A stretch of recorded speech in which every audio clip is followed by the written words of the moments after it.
Obviously, a big day for Louisville basketball. Come to find out, Rick Pitino has been placed on administrative leave, effectively fired, I think was the phrasing that we heard. And obviously, a ton of news and a big milestone day for this program. Jeff, kind of sum up what this has been like so far and what has jumped out to you. Well, first and foremost, yesterday morning when I first heard about this news, Gentry, the thing that kind of stood out to me was if the FBI is involved, this is very, very serious.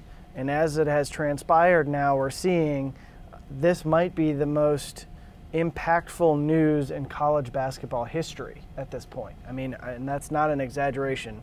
There are arrests, there are potentially more arrests coming, more charges. And possibly indictments along the way too. So this in every way, shape, and form for college basketball is massive. Obviously with Louisville, with Rick Pitino and Tom Jurich, two of the most powerful, influential guys in the city of Louisville in college sports, and they are both appearing, as you have said, to be on their way out at Louisville. Following university protocol, we should mention that is why they have done it the way they've done it, of administrative leave, but all signs point to them being out at Louisville. First thing about that, though, listening to the press conference with Greg Postel, there did seem to be, he's leaving the window open slightly, where he said it's not a dismissal, but there's a 10-day period in Pitino's contract. Just kind of explain, is there really any chance that these two are going to continue in their jobs? I would be absolutely stunned if either of these guys is still in their positions at the end of all of this. Absolutely stunned. And I thought what was pretty telling was David Grissom, who is the chairman of the Board of Trustees, who is also a very important figure at Louisville and has been working hand in hand with Greg Postel, the interim president, to try to kind of work through, obviously, all of the different scandals that Louisville is dealing with right now. Said that the Board of Trustees offered its unanimous support of Greg Postel's decision and of this whole thing. And the one thing that I would just add to that is he also said they didn't have a meeting, that this was discussed on an individual basis. So it sounds like there are phone calls, perhaps a conference call, emails, whatever it is, but that has been communicated between all of them, and it's clear that the university is backing this decision.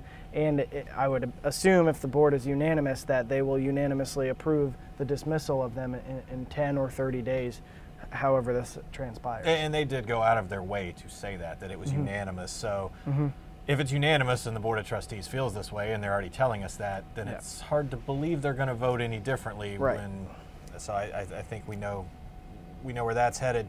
In terms of this year's team, I know they said within 48 hours they want to name an interim coach. Is there any idea who that might be or what kind of person they're looking for? Is it somebody who's already associated with the program, you think? Well, I have a lot of thoughts about this, but I'll try to cut them down to a couple tweets in tweet form, 140 characters. One is, as you heard today, Greg Postel said it's got to be someone of integrity. So I think that means that they would really like to just not have anyone affiliated with any of this stuff too closely. That would seem to hurt the chances of the guy who I kind of thought might be the obvious pick of David Padgett, who is on Louisville staff. He's Rick Pitino, one of Rick Pitino's assistant coaches, has not been mentioned in any of these scandal-related stuff, either with Andre McGee or with the current stuff, and has a pretty good reputation and knows all of the players. Practice starts, Gentry, on Sunday. Yeah. October 1st is the first day of preseason practice. So I thought he would be sort of an obvious pick.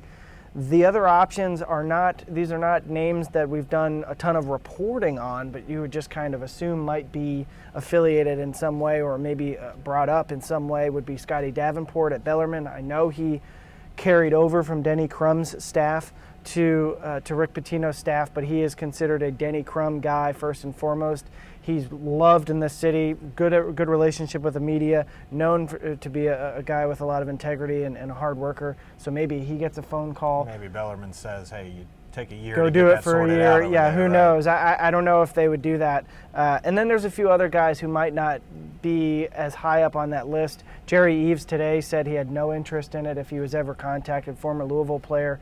That's John Thompson III on our screen here. He's another guy who was fired from Georgetown, and is not coaching right now. I would be shocked integrity, if he though.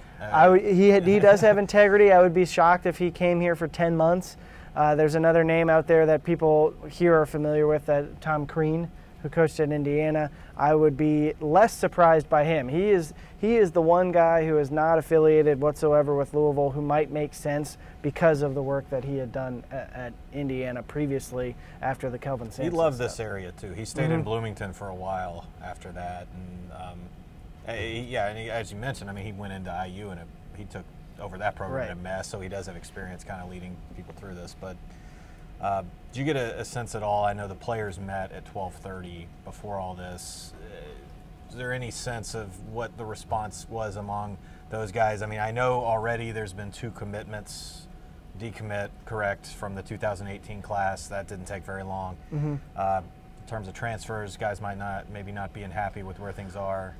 Well, it's a challenge because, like we're saying, that the season starts on Sunday. Technically, the season starts. They're already enrolled in classes. If they transfer, the rule that we've been talking about in the summertime has not been passed yet. That would allow players to become immediately eligible if they transfer with a certain grade point average. So these guys, if they transferred, they'd have to sit out for a whole year under the current rules. So if they left, it would technically be after the first semester, so they'd have to sit out the rest of this semester and the full year. And also, they would have to pick another school, and it's unclear if the NCAA would say, hey, you're cleared on this. We saw that with Penn State on the whole Jerry Sandusky, Joe Paterno fiasco. They were allowed to go be eligible somewhere else and transfer immediately. It has not gotten that far yet, but I would imagine the fallout, like you mentioned, Anthony Simons and Courtney Ramey, the only 2 pledges in Louisville basketball's recruiting class, are both now decommitted, looking elsewhere, both crestfallen. The parents of players that I have talked to today, there's only been a couple who have responded to anything. Those guys are very, very upset, as you would expect. Didn't have a whole lot else to report, but they also, more than anything else, are pretty just kind of confused by everything that's going on. It's very early to talk about NCAA repercussions with this, but clearly there will be some. That came up in the press conference where U of L did notify the NCAA yesterday, so there already have been discussions, and it was said there certainly will be a lot more. We learned a couple of years ago, it was February before we knew this team was taken out of postseason play. There's a lot of talent on this team. This is still a team that's probably going to be a preseason top 25 kind of contender. So as the season gets started and presumably a new coach is named and you go into this, how much of a cloud will this continue to be just in terms of the NCAA uncertainty, because everybody's been through this before very recently? Yeah, I mean, you feel bad for the kids on the current team who have never been implicated in any wrongdoing, who have now endured, like you said, a season that went almost the full campaign, knowing, kind of under the cloud of suspicion about the NCAA investigation, but then to have their postseason taken away, they come back for a season, and now they're facing down another tumultuous season. That's a great question. I would think, based on the fact that Louisville said today, their interim president, Greg Postal, said today that they have already contacted the NCAA. I saw a tweet earlier today that there was a potential announcement from the NCAA in a couple hours here, or an hour, about whatever may come, but it may not include Louisville. So we don't know if that's going to involve a whole investigation. And one other thing to note about the investigation, Gentry, is they cannot give Louisville the death penalty and all of the stuff that people have talked about with NCAA rules, and they cannot use this case as evidence or any information in this case related to the current NCAA infractions case that Louisville is appealing. That is considered separate. They are not allowed to include any new information in that case. But one key proponent to remember, Louisville did not appeal the probation for 4 years, so they are already under probation. So if there is another violation that is confirmed, and the FBI is implying that there is a violation, a significant one, then Louisville is in serious, serious trouble. Right, and before, what makes this so different, and not just for Louisville, but for the other schools that are being implicated in all this, is this is the FBI, this is wiretaps. We discussed some of this yesterday, that this isn't going to be a he said, she said situation. This is going to be a check the videotape situation.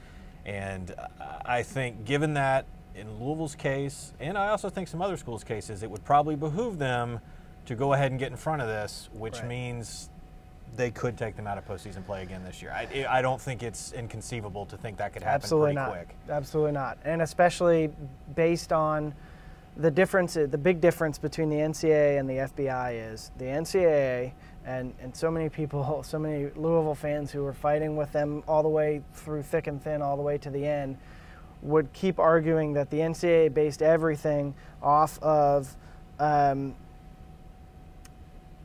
Powell's book. I forgot her name for a second. Katina Powell's book. That's not how that worked. They interviewed a bunch of people, collected a ton of information that they could collect on the threat of eligibility being withdrawn from people. The difference is with the FBI, like you said, they've got wiretaps, they've got video evidence, they've probably got a lot of documents. We just heard a tweet, I saw a tweet from South Florida that Nike's offices have been raided and they've been given subpoenas. Adidas is in serious trouble here. This could pull down a bunch of different houses of cards, like you said, not just Louisville. And one question I had, Gentry, that I think you would be interested in, I'd be interested to hear your thoughts on, is we need to explain to people the difference between unpaid and paid leave, why one might not be as significant as the other. Do you, I mean, when you were watching from afar, did you have any reaction to hearing that Tom Jurich has paid administrative leave and Rick Pitino has unpaid? It basically has to do with each of them technically being hired by different entities, correct? Correct. Jurich working for the foundation versus Pitino working for the university. Correct. I don't, in terms of, does this mean anything about the two of them keeping their jobs? I don't. It's a technicality. Right. But I think, you know, it is interesting. To me, Louisville is the first of all these schools implicated here to move on their coach and their AD. I don't think they're going to be the last ones to do it, but this feels like, from that perspective, it feels like a beginning. I said yesterday, it feels like a watershed moment in college basketball. Louisville has been caught up as part of this. I think the interesting question to me is, would this have happened without Katina Powell? You know, if this was the first step for Louisville, I think obviously, I mean, one led to the other in terms of what happened today. I don't know. But it's an interesting question. Yeah, and the one thing that I would wonder is when this new administration came in, and the president right now is interim. Greg Postel has, I mean, cannonballed into a situation that is just as deep as a pool can get with trouble. I mean, he's interim as well, right? Yeah, he's an interim president. So he is tasked with helping Louisville fix all of these issues that they are dealing with. We're talking about an internal audit that was absolutely scathing of the former president, James Ramsey, and his chief of staff, people involved in as deans and all sorts of people stashing money all over the place. Tom Jurich's name came up quite a bit in that whole fiasco. We've got, I mean, the possibilities, or the problems, I should say, are endless for Louisville beyond just the NCAA infractions case off of the Katina Powell stuff and this. But I do think... Well, we've talked about possible replacements for Pitino, but where do you think they would go in the AD's office? That's a great question. I do think that a name that has repeatedly come up is a very successful businessman with Louisville connections, Junior Bridgman. I've seen his name a few times. He was tasked with working on the, I can't remember if it was the Board of Trustees or the Athletic Association, but he was a key figure in that sort of temporary board that was put in, and then there was a legal fight over all of that. And I believe he pulled his name back out of that. But he is a guy who might feel compelled to help his alma mater and try to get things underway.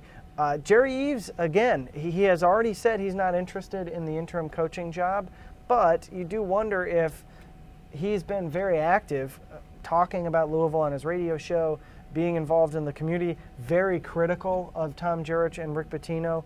And in a lot of ways, I think he was ahead of a lot of people in the criticism that has come about with all of this stuff. And so I wonder if maybe his relationship with Greg Postel, they are friendly with each other, they have a relationship. Maybe he's considered for that role versus the basketball coach role. I don't know, but I think that part of things is a little bit more interesting to me, just in terms of the politics that would be in play for trying to jostle for that position and maybe earn a full-time hiring. You know, and to me, it's in both cases, really, it's a tough job, but a good job. I think you can certainly say that even with the scandals and even with the way it has ended, both Rick Pitino and Tom Jurich leave their jobs better than they found them. Absolutely. At one time, Tom Jurich was viewed as arguably the best AD in the country, if not one of, and Rick Pitino, I think people could argue was the best college basketball coach in the country. Mm-hmm. Clearly, what happened today felt inevitable in a weird way once we learned about all this yesterday. Clearly. Right. But I think in terms of hiring, U of L is not in a terrible position. I think somebody could come in, lead them through a pretty tumultuous period here for the next year or two, get through another NCAA investigation, which is really going to test the fatigue of a lot of people, my colleague here included. But I think as bad as today seems for U of L, you can start to heal now. I think really, for the first time, U of L athletics now has a light at the end of the tunnel as a result of what happened today. I mean, I could be wrong. Maybe I'm, being overly optimistic here, but. Well, I think the one thing that's really interesting is how much.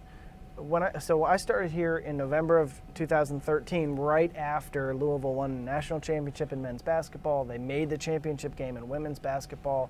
The football team beat Florida in the Sugar Bowl. Beat the brakes off of Florida in the Sugar Bowl, and everybody was excited about Teddy Bridgewater. Russ Smith was back. They had at the College World Series, Louisville's baseball team had been to that, so they had every reason to be very excited about their program, and it has fallen incredibly because of all of these scandals. But I would agree. I think Louisville's fan base in 2013, Tom Jurich was infallible. And it still seems like he has quite a bit of support among the fan base. Rick Pitino has lost pretty much all of it. I think a lot of people have said enough is enough. And so for the basketball program, definitely I would argue that's a case that they feel like this is a chance to start fresh. They have good players here. Who knows how many of them will stay, and they're probably going to struggle recruiting anybody here for the next year or two. But they have the bare bones here to potentially have a decent team that guides them through a dark time. Maybe they don't play in the NCAA tournament, but a lot of these guys are beloved players. Quentin Snyder, Anas Mahmoud, Ray Spalding are fan favorites. Two of them are local kids. So there is that opportunity there for someone to possibly come in this late and maybe be willing to stick around beyond just being an interim coach. I was going to ask, do you think it's a given that the interim coach is here for a year, like a Matt Luke, a Ole Miss football? Right. Or do you think they'll look to hire a permanent coach in the next month before the games start? I wonder if that's a possibility. If they can move fast and convince someone to come to Louisville and basically say, look, you're coming in, if you're clean and your teams compete and eventually you can build a winner here in 2 or 3 years, like you said, it's a good job. And I think that there's potential in Louisville. Louisville loves basketball, so there is going to be wind in the sails for the Louisville basketball program to play well at the Yum Center and fill the Yum Center. They need Louisville to be a valuable tenant at the Yum Center for that arena to exist in the city. So there is that potential, and we're seeing like ESPN, whenever somebody gets fired, ESPN does a sort of a hot board type thing. We did more of an interim one. ESPN is thinking Louisville could just try to hire someone outright, swing for the fences. I mean, Tom Crean would be. Tom Crean would be the obvious safe choice, I think, the obvious safe outsider choice.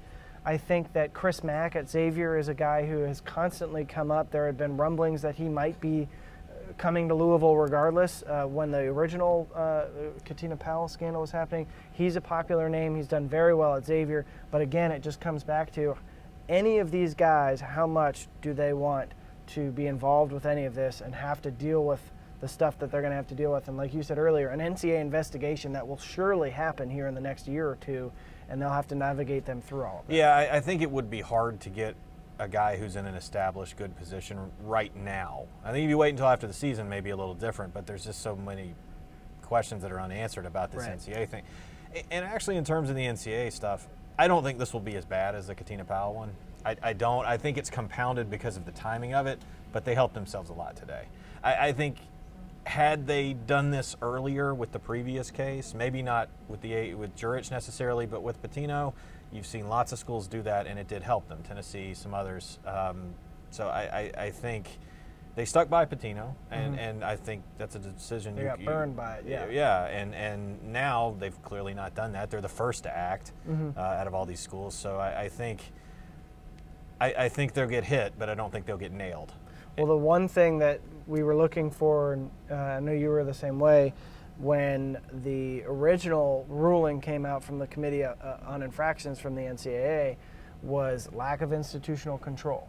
And if they have another investigation, they've already got the FBI involved in all of this, they can just pull that report. They could just pull that information and use it. The NCAA has actually used media reports too. They will try to confirm it, but they will pull that information and look at it and consider it. So if all of those things are included, and like I said earlier, there's probation, they're going to have all of these tools here to give Louisville a lack of institutional control penalty, pull them out of the postseason if Louisville doesn't do it themselves, and crush Louisville from the NCAA standpoint. But like you said, maybe Louisville can avoid the death penalty and the most severe thing, which is literally shutting down the program, by showing that they are like. I think they have. I think as of today they have. Yeah, it's like, this is too much. We want nothing to do with it. There was accountability in what happened today, and I think that they'll be rewarded. It's interesting for the NCAA standpoint. This is unprecedented for them, in that you have so many schools wrapped up in the similar investigation here with the FBI. So they're going to be under some pressure to treat one like the other. And Louisville's a little obviously different because of the Katina Powell situation and the case they already had ongoing. But I think that'll help them too. I don't think the NCAA is going to want to be as heavy-handed on this because there's so many schools and the nature of that. But I don't know. It's an ongoing investigation, right? Because the FBI says we're still investigating. We have your playbook, and we're going. That's not a good sign. No, and how many other coaches around the country you think are a little uneasy? Sweating profusely. We've seen a lot of that today of coaches commenting on how upset they are or that they are concerned about their own jobs. And certainly, again, like I said earlier, that there's been subpoenas served, reportedly, subpoenas served at Nike's AAU grassroots headquarters. So all of those things are not good. Greg Postal said earlier today at his press conference, he confirmed that the FBI has been on Louisville's campus, although it was not they did not contact the president's office. They did not talk to the president's office, so they just went straight to the basketball program. So this could be something, like you said, Gentry, that hits a lot of different basketball programs across the country. USC has previously gotten in trouble with the NCAA, significant trouble, so their entire athletics program is in some deep trouble here. Auburn has gotten in trouble with the NCAA in the past. They may have some aggravating factors as well, so this could sweep up a lot of different teams. Yeah, and I just think, you're talking about an industry that everybody just kind of looked at and was like, that's dirty, and it's confirmation of that. Even if it is a relatively small number of schools, you're seeing people start to preconceived biases are starting to be confirmed by this. And the NCAA, so they could want to step in a little more. I don't know. I don't know what to expect on this because we've never seen anything quite like this. But fairly predictable from Louisville's perspective. I want to encourage all of you to go to courierjournal.com, read everything from Jeff and all our reporters. On a very busy day, we've been all over this story. Thanks for tuning in to our chat here, and be sure to keep up with Jeff. Jeff, how can they follow you on Twitter if they don't? At Jeff Greer, GREER_CJ. All right. Thanks, everybody.